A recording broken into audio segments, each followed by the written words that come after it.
with registrations at auctions, I guess what's the average you've sort of been seeing across what you've called this year? So it's been, to use a footballing analogy or a rugby league, a rugby union analogy, it's a tale of two halves, I guess is the way that you'd put it. Okay. We actually are of the opinion that the best indicator for the health, strength, and general buoyancy of the market is the registrations per auction. Now, the industry tends to use clearance rates, and we're not, as much as we think it's an important marker, and we understand that the buying and selling public like to know what's happening with clearance rates.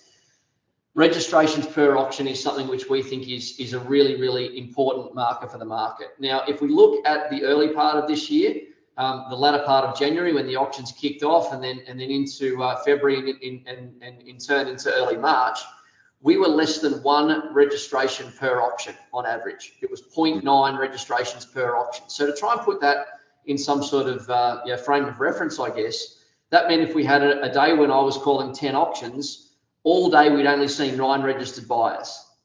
Yeah, yeah.